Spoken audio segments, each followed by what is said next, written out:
Ito po ang laban ng dalawang super grandmaster between Wesley So and Magnus Carlsen.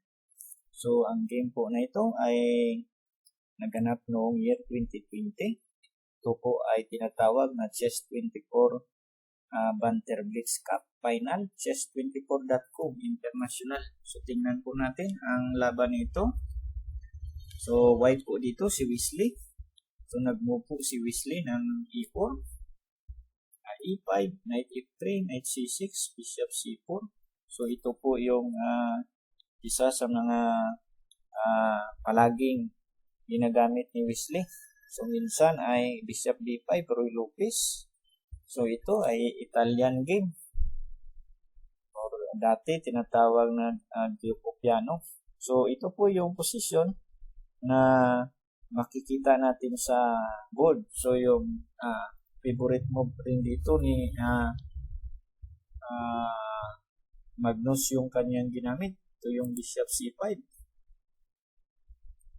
So dati ito yung move na Bishop C5, hindi naman talaga ito popular sa game ng mga grandmaster sa kapanahonan ni Kasparov.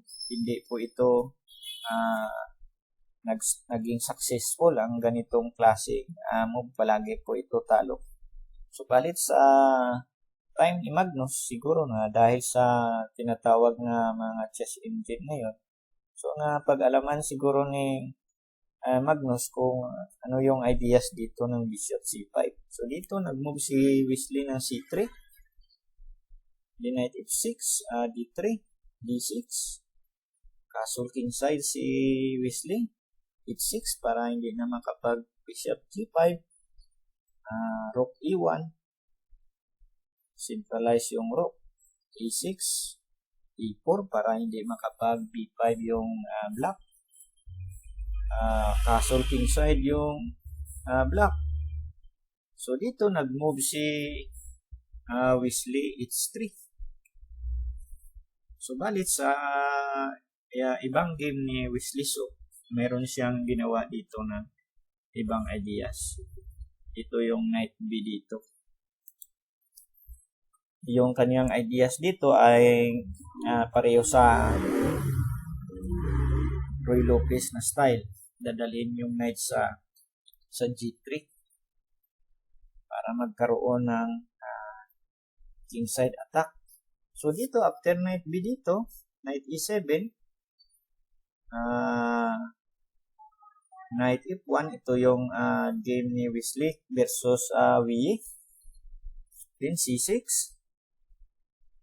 Bishop B3, yung ginawa dito ni Wesley para umilag na yung Bishop.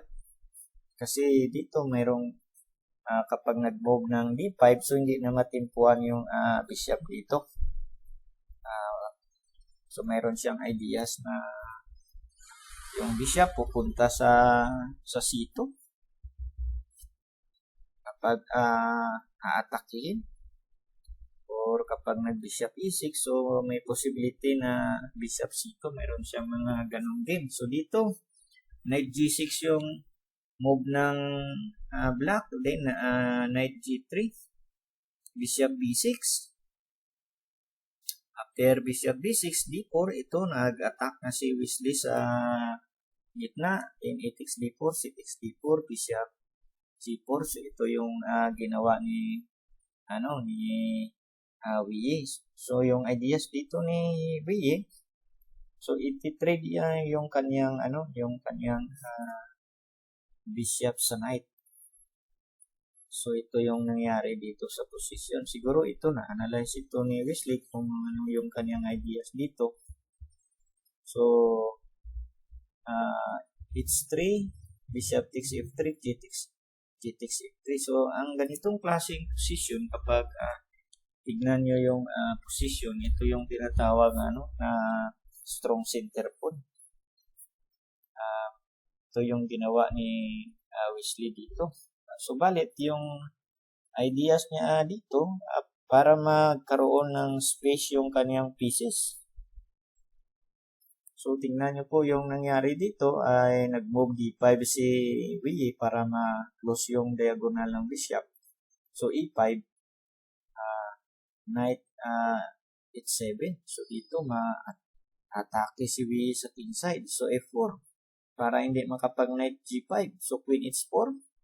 So, dito after Queen H4, so yung obvious move dito ay King G2. So, karamihan sa atin kapag naglaro ng chess, ayaw magbigay ng ng pawn. One pawn. Subalit, dito yung move ni Wesley ay nag-pawn sacrifice. So, nag-move siya Knight F5. So, nakita niya talaga yung strong move dito. So, capture. So, after nag-capture, nag-move siya ng Bishop C2. Siguro dito, mayroon siyang plano na i-trap yung queen ni Wei. Mayroong move dito, one move eh. Ito yung Rook E3, matatrap na yung queen ni Wei. So, dito, dahil makita ni Wei na matatrap yung kanyang queen, nag-move siya Knight H4. So, mayroong threat na mate next move. So, capture. So, after capture,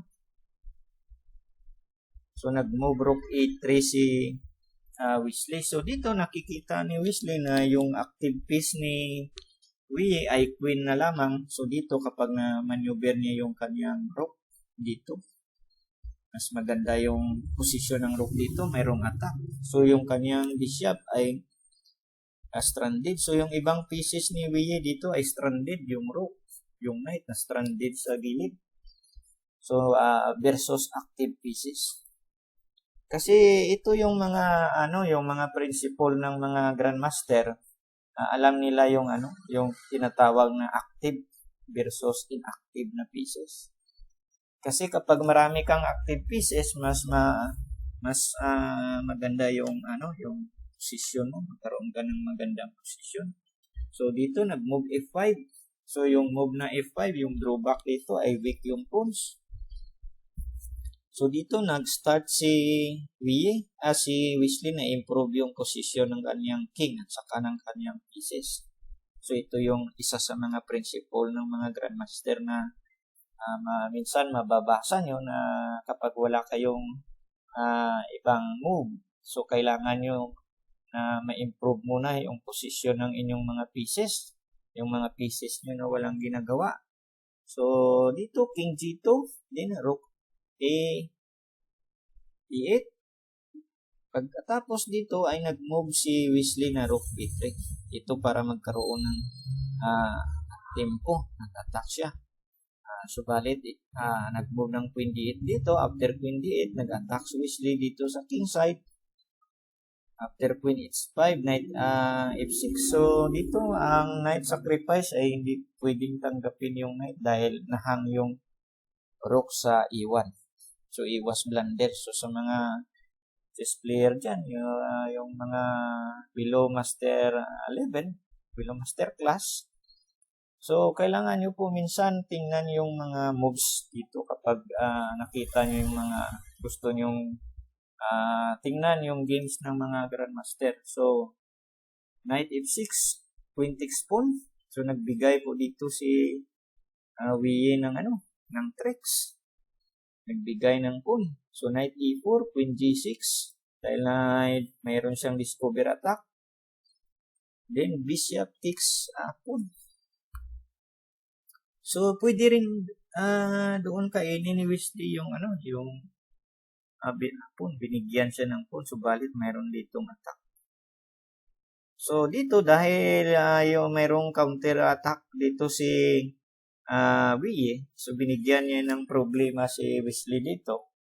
So dito sa ginawa ni Wesley, so ito si Wesley siguro ay nagkaroon ito ng ng magandang ideas sa kay Kasparov. Siguro nagtanong sa kay Kasparov kung ano yung ginagawa dati ni Kasparov, lalo na sa middle game. So kapag nakikita niyo yung mga game ni Wesley, so kasi si Wesley ay dati ring estudyante ni Susan Pulgar at sa kay Judith Pulgar. alam niya yung mga tactical dito dahil magaling itong mga pulgar sa tactics din. So dito natutunan ni Wesley So sa mga tactics mula sa Pulgar Sister, hindi niya talaga makakalimutan yung mga tinatawag na tactical element dito. So ito yung tinatawag na exchange sacrifice na tactics. So sa mga game ni Wesley So, marami kayong makikita sa kanyang mga game na ipanalo ya yung mga game na mayroong exchange sacrifice. So dito kinain niya yung knight. Rook takes knight. Ito makikita nyo rin sa mga game ni Kasparov. Marami siyang ginagawa na ganyan. Exchange sacrifice. So dx e4, rook g3. Then mayroong threat na mate. Then queen d7. After queen d7, queen takes h6. So dito makikita nyo na nagbigay si Wesley So ng pawn sa d4. Pagkatapos, siguro ito na-analyze niya, nakita niya sa board na pwede niyang exchange sacrifice yung kanyang rook. Pagkatapos, atakihin niya yung king ng black para ma-force siya magdepensa. So, rook f7, bishop b3, king f8. So, after king f8, queen h8, nag-check. So, king e7, queen h4, check. So, pwede rin itatabla ni Wesley kung gusto niya na itabla. So, king f8, so queen h8, king e7. So, balit dito nagbago yung isip ni Wesley. Mayroon siyang nakita dito na move. Siguro ito ay talagang magaling siya mag-analyze. Nakita niya dito yung counter-attack. Mayroong threat. Queen takes rook. So, queen h5. Mayroong threat sa rook. Capture. Then, king f8 ulit. Then, nag-move si Wesley rook g6. Ganun pa rin. Mayroong tactical threat na e6, double attack. Pagkatapos dito, yung ginawa ni Wei ay kinain yung pawn sa e5. So, ito ay losing na talaga siya dito. Losing talaga yung kanyang puso. Gusto niya mayroon siya pala ditong nakitang tactics. Kasi kapag kakainin ni Wesley, mayroong rook takes f2. So, masave niya yung kanyang rook. So, dito, hindi kinain ni Wesley. So, yung ginawa dito ni Wesley, mayroon siyang nakita dito na kombinasyon. Ito yung hindi nakita ni VA. Ito yung queen h8, king e7. Pagkatapos, nag-capture sa rook. Ayan, mayroon pa siyang threat na pawn takes rook. So, after na bishop takes rook c5. So, dito sa posisyon, lamang na ng material si Wesley. One piece up. So, losing na dito si VA. So, bishop e6. So, after bishop e6, dito nag-resign na si VA dahil talagang losing na yan. So, for example, kapag nag-move siya dito ng rook c2, so mayroong rook takes f6, g takes f6, exchange sacrifice na naman ulit. So, after dito, mayroong move na f5. Ayan. So, after f5, talagang na yan, malakas na yan ang move ng ng white dito. Mayroong attack dito sa h7. So, talagang malakas yung dalawang bishop. So, yung ibang move dito, for example, yung kanyang gagawin ay dito. Kakain siya sa queen sa bishop takes h4. So, mayroong capture sa rook. Ito po yung position. Ayan. Kasi, nag-move bishop e3. So, kapag kakain sa dito, mayroong bishop takes c5, pagkatapos queen d6. Kasi kapag nag-king e8 siya, mayroong rook takes g7. So, kainin mo na yung pawn. Tapos, king takes e6, mayroong rook g6. So, losing na dito si Wei. So, nag-resign na lang dito si Wei dahil losing na talaga yung kanya. So, balik po tayo sa game ni Wesley versus Magnus Carlsen. Dito, nag-move siya ng h3. So, versus Wei, nag-move siya knight b dito. Yung mga kaibigan natin, yung mga chess player dyan, ito yung ibibigay ko na idea sa inyo, yung mga na-discover ko dito sa chess. Yung opening ay talagang palagi niyo yung gagamitin yung setup. Paulit-ulit lang yung position sa middle game. Kaya lang mayroong iba't ibang ideas. So, tingnan mo kung ano yung gagawin mo. For example, dito si Wesley nag-move ng knight dito.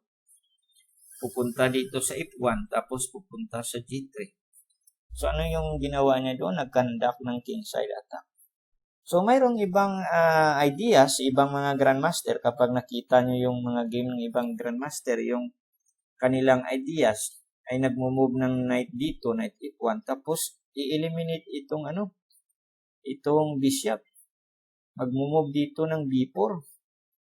Minsan yan ang makikita nyo. So, depende sa plano sa inyong ginagawa. So, hindi pwede na gagayahin nyo na lang ng gayahin yung mga game ng mga grandmaster. Tapos, hindi nyo alam kung ano na yung susunod. So, mag-aral din kayo ng in-game. Kasi yan ang yung part din yan ng game. So, kasi minsan, karamihan sa mga chess player ay hindi talaga nag-aaral din ng in-game. So, kapag may time kayo, mag-aral din kayo ng ng tactics. Maraming klaseng tactics. Kasi pagdating sa middle game, marami talaga minsan ng tactics. Dito, nakikita niyo kanina, mayroong ginagawang tactics si Wesley, mayroong din ginagawa si Wei. So, talagang yung napaka-delikado yung move na tactics. So, dito, after h3, nag-move si Carlsen rook e8. Siguro yung kanyang ideas, minsan nagmo-move ng bishop e6 para eliminate yung active na bishop sa c4. So, knight b dito, then bishop e7. So, bakit nag-move siya ng bishop e7? Kasi ito yung siguro nakita niya, so nag-b4. So, yung ginagawa dito ni Wesley, ito yung tinatawag na gaining space. Kukunin niya muna yung space advantage. So, ito yung tinatawag na positional play. So, yung ideas dito, tingnan niyo yung position, yung pawn ay nagko-control dito sa mga square sa kanyang harapan. So, kontrolado niya lahat dito yung mga squares. So, dito, ito yung sinasabi ko sa inyo na gusto ni Magnus Carlsen na i-eliminate yung bishop ni Wesley. So, yung ginawa dito ni Wesley ay kumain. Okay, yung ibang mga game ng mga grandmaster, nagtaka kayo kasi minsan makikita nyo na yung ibang grandmaster ay hindi kumain. Kasi mayroon sila ding reason. Yung mga reason dyan minsan, for example, mag-move dito ng bishop e2. So, kapag tingnan nyo, sabihin nyo na, bakit hindi kumain ng yung ibang game sa, kinain niya yung, bishop sa e6? Kasi mayroon silang mga ideas. Yung number 1 dyan, kasi kapag kakainin nila yon, mayroong previous na game na ganyan, baka na-analyze. So, takot sila na pasukin yung ganong klase position. So, kayo, kung hindi nyo naintindihan, may possibility na gagayahin nyo lang. So, yung ideas dito ni Wesley, ay kinain niya yung bishop, tapos pupunta yung knight niya dito sa c4. Pwede yan. Dito. Pagkatapos, hindi siya pwede makapag d5. Then, merong counter attack dito sa gitna, o pupunta dito ng knight para makontrol yung mga squares dito, or mag-move siya ng bishop e3. So, tingnan po natin kung ano yung kanyang ginawa dito. So, bishop takes e6, rook takes e6. So, bishop B2 yung move dito ni Wesley. So, tingnan nyo po dito yung kanyang game sa kay Hare Krishna, yung ginawa ni Wesley. Nangyari ito noong 2019. Meaning, nung nakaraang taon, kasi 2020, ito yung game niya sa kay Carlsen. Binago niya yung kanyang move sa kay Magnus Carlsen. Ang dating ginawa dito ni Wesley ay nag-move siya ng Queen C2 instead na Bishop B2. So, ang tanong dito, bakit hindi inulit ni Wesley yung Bishop B2? Ito yung dati niya, ang Queen C2. Wala. Bakit hindi niya ito inulit? So, ano yung ideas niya dito sa Queen C2? Mag-move ba ng E5? So, tingnan po natin yung kanyang ginawa dito sa C2. Queen C2 na move, Queen D7, Knight F1, then nag-D5. So, yung kanyang ideas dito para mag-support yung pag nag-trade dito ng pawn, so merong depensa dito. So, Bishop E3, ito nang sinasabi ko sa inyo na minsan, yan ang ideas, i-eliminate yung Bishop na merong attack sa F2 na square. So, capture, then Rook D8. So, after Rook D8, B5, ito pala yung ginawa ni Wesley, mag-breakthrough sa queen side. So, yan ang kanyang plan. Yan ang old plan ni Wesley. So Knight E7, then C4. So, kapag nag-trade siya ng pawn, ma-open yung D5. So, magkaroon ng trade dito ng rook. So, may possibility na drawish yung position. So, dito yung kanyang move ni Hare Krishna dito ay nag-move D4, pagkatapos Knight D5, Knight G6, Rook AB1. So, dito yung position ay equalize po dito. So, it takes B5, it takes B5. So, ito yung nangyari sa kanyang game. Wala siyang advantage dito, equalize yung position. Kaya dito sa move ni Wesley na Bishop B2, so, tingnan po natin yung strategy niya dito. So, nag-move dito, Knight E7, si Magnus Carlsen. So, mayroong game po dito papakita ko sa inyo. Kasi mayroong move dito na D5. Ito ay nangyari sa game ni Liko versus Abdo Saturov, DL 2019. Yung move dito ni Abdo Saturov ay D5. Subalit itong move ni Magnus Carlsen, ito yung equalized na move. So ito yung move na D5, pabor po ito sa white. Mayroong advantage dito yung white. So yung ginawa niya dito ay i-open yung E-file dito, nag-D5. Subalit hindi kumain yung black. Then Knight E7, capture, it takes D5. Queen takes D5. Pagkatapos, nag-move ng C4, So, dito talagang makikita nyo na bishop dito ni Liko ay nag-active. So, ito yung kanyang ginawa. So, merong attack dito. Triple attack na yung pieces. Yan ang kanyang ginawa. So, kinain niya yung pawn sa D5 para magkaroon dito ng attack. So, yung kanyang move, Queen takes D3, din capture sa pawn, din Knight G6, capture pa rin sa pawn. So, dito, advantage na yung white dito, din Rook takes E1, Queen takes E1, Queen E8. Pagkatapos dito, gusto ng white or gusto na ni Liko na i-trade yung kanyang rook kasi lamang na siya dito sa posisyon. Malaki na yung kanyang advantage. Kasi dito kapag kumain ng queen takes queen, so delikado yung pawn dito sa queen side. Talagang ma-attack dito ng rook. So, queen D7, umilag lamang, din B6. After B6, bishop B8, so capture. Then C5. After C5, rook C8.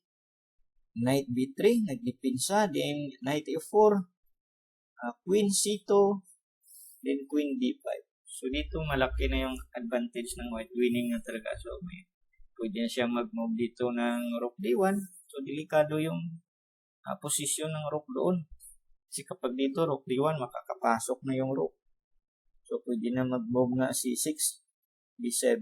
So marami ng winning na talaga dito yung posisyon ng white. So balik po tayo dito sa posisyon sa game ni Wesley versus Magnus.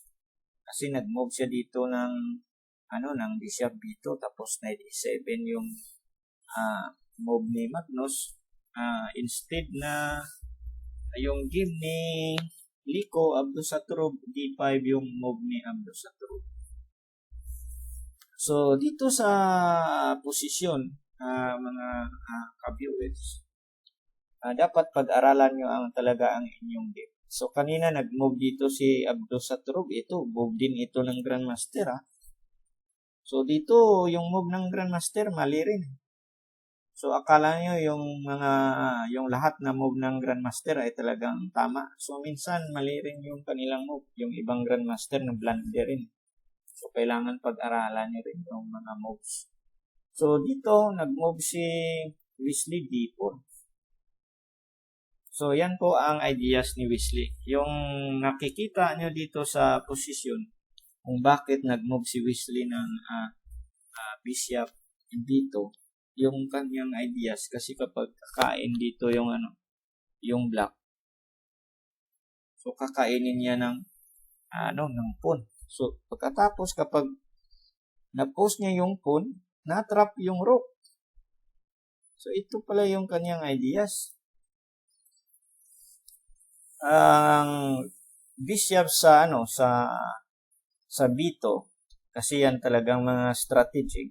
Kung makikita nyo sa ibang opening or sa posisyon na yung Nimsular Sin, talagang malakas yung bishop sa B2. Nakikita nyo sa ibang game ni Nakamura, kapag hindi nyo ma-eliminate yung bishop ni Nakamura sa B2, talagang mayroong attack yan sa bandang huli. Delikado kayo dyan. So, ito yung strategy dito ni Wesley. So, makikita nyo na yung kanyang bishop ay lalakas yan mamaya. I-open niya yung lines ng bishop. So, knight G6, C4, ayan na po, i-open ng lines ng bishop. Sa strategy na tinatawag, kapag kayo ay alam nyo yung chess strategy, hindi ako masyado nagbabasa ng book na strategy, pero alam ko yung basic na sinasabi ng mga grandmaster na strategy ng mga pieces, yung kanilang strategical plan na dapat yung bishop ay mas maganda yung posisyon ng bishop kapag mayroong open lines. So, yan ang kanilang principle. So, kapag wala siyang lines, dapat mag-create ka ng lines, ng paraan paano ma-open yung lines ng mga bishop, ng pieces. Yun nga, apart ng strategy nila, ay create open lines sa middle game. Paano mag-create ng open lines? So, dito nag-create ng open lines si Wesley So para sa bishop, para lumakas yung bishop na dito. So, A5, after A5, B5. So, dito sa queen side, nakuha ni Wesley yung tinatawag na space. So, dito sa posisyon, mga ka-viewers, mga ka-chess players, ang ginagawa dito ni Wesley, ito yung tinatawag na kung paano mag-create ng favorable construction. Ang ganitong klaseng strategical plan ay nasa libro ni Qutb. Diba? Kapag nabasa nyo yung mga libro ni Qutb, na hanapin nyo dyan, mayroon pa dyan sa internet, yung bagong sulat na algebraic notation. Sinasabi ni Qutb yung middle game plan. So, sabi niya na create favorable pawn structure. So kapag nakuha na nila yung magandang posisyon ng pawn structure sa middle game, yung favorable na pawn structure, so yun na ang time na pwede ka nang makipag-trade ng pieces kasi nakuha mo na yun, advantage na yun, yung favorable na pawn structure, yung for example, mas maganda yung posisyon ng structure mo sa queen side, pawn majority, yung mga backward pawn, ganun. So kapag nakuha mo na yun, so mas maganda yung chances mo, mataas yung chances mo sa in-game na maipanalo yung game na yan. So tingnan natin dito, knight d4, so dito lumakas na yung bishop sa b2. So dito yung move ni Magnus Carlsen ay rook e8. So ito yung move na rook e8, mali po ito kapag tingnan nyo sa chess engine. So yan po ang position. So yan po ang move na rook e8 ni Magnus Carlsen. Ito po yung kanyang ginawa dito, rook e8. So ito po ay mali po ito dahil advantage po ito sa white, pabor po ito sa white. So tingnan nyo po sa chess engine, napakataas po yung evaluation, 1.22. So ang tamang move dito, analysis ng engine ay bishop takes d4, kunin yung active na knight. Pagkatapos bishop takes d4, queen e7, atakin yung weak pawn ni Wesley, then rook e3. So after rook e3 dito, kakainin lang yung pawn. So dito yung evaluation ng chess engine ay equalize. Ayan po. So equalize yung yung position dito. So kain lang. Rook takes e3, then rook takes e3.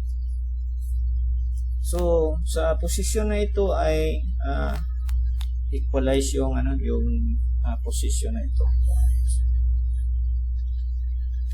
So kapag nag-move siya queen h4, mayroon daw punting advantage, kahit gano'n equalize pa rin. So yun sana ang mangyari. So pero hindi ito nakita ni Magnus Carlsen kasi nag-move siya ng rook e8. Subalit ito nakita ito ni Wesley. So pagkatapos dinipinsahan ito ni Wesley yung kanyang weak pawn. So tingnan nyo yung kanyang ginawa. Rook e3, then bishop takes d4. So huli na yung capture ni Magnus. Bishop takes d4, then rook e6, atake niya yung pawn. So dito nakapag-depensa na si Wesley. So b6, g3, then knight f3. So dito ang move na g3, so dito na nag-start yung strategical plan ni Wesley. So mayroon siya dito ideas. So mayroon siya dito nakitang tactic na double attack. So king side attack. So ito yung mga tactics na makikita nyo dito. Yung g3 mayroong plan na f4, f5. So ito yung kanyang ginawa, nag-move ng f4, so nag-rook e8 dahil mayroon ng threat na double attack. Then queen g4. So pag queen g4, mayroon ding threat next move. So ano ba yung threat dyan next move?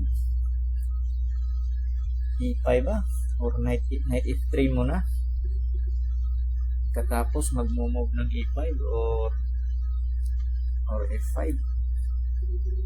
O e5 next move. So dito nag-move si Carlsen, knight c5, then knight f3. So dito hindi na kita ni Wesley or hindi interesado si Wesley dito sa capture na bishop takes c5. Siguro dahil nakita niya na noon ma-open yung file sa black. So yung kanyang ginawa dito ay nag-move ng knight f3. So, after knight f3, queen d7. So, ito yung ginawa ni Magnus. So, nakita ni Magnus na talagang dahan-dahan na atake si Wesley. So, mayroong move na F5. E5 may possibility. Ito yung ideas dito. So, yung kanyang ginawa ay nakipag queen to queen. So, yung ginawa ni Wesley ay nag-capture sa knight. Then, queen takes g4, h takes g4. So, dxc5 yung ginawa ni Magnus. Mali daw kapag kakain dito ng bxc5. Mali yung titira siya ng e5. So, masisira yung pawn structure ng black. So, dito nag-dxc5 siya. So, after dxc5, ito yung tinatawag na pawn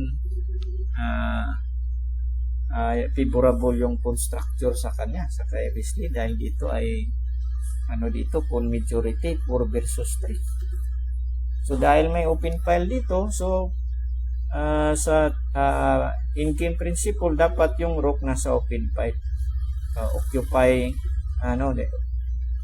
occupy mo yung open file. Occupy the open file with your rooks.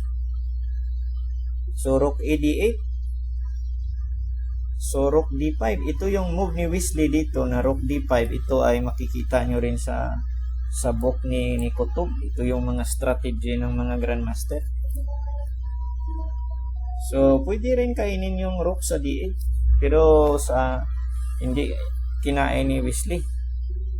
So, yung kanyang move ay rook d5, pagkatapos knight e7. So, rook d3 lang, balik lang sa d3 para makontrol yung 5.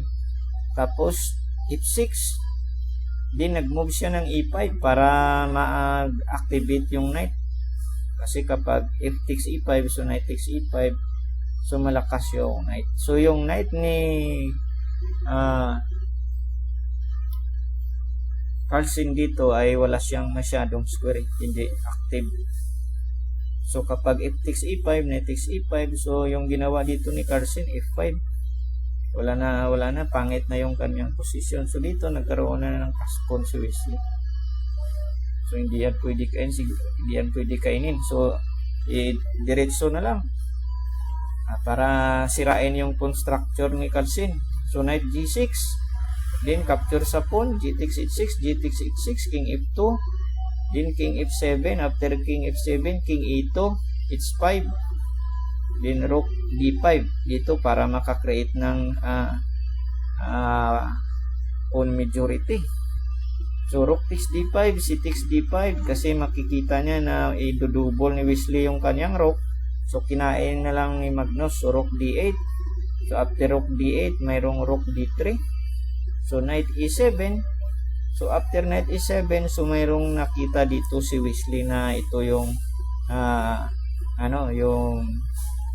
winning move. Wala nang chance dito si Magnus Carlsen. Nakita ni Wesley yung winning move dito. So, pwede rin d6. So, ito yung kanyang malakas na move. Knight g5, check. So, king g6. After king g6, so d6. So, wala nang chance. Kasi force siya nakakainin niya yung pawn. After pawn takes pawn, so check yung kanyang king. Double attack, tapos na-attack yung rook. So, force na si Magnus nakakain. Tapos, unstoppable na yung pawn, pass pawn, d7. So, walang square yung knight ni Magnus. So, dito po, nanalo si Wesley. So, nakita niyo pong kanyang mga ideas. So, dito, maraming salamat sa inyong panonood. Sana nagustuhan nyo ang games na ito. So, sa mga kung bago lang kayo dito sa channel na ito, huwag nyong kalimutan subscribe bilang suporta po dito sa ating chess channel. Maraming salamat po sa inyong lahat.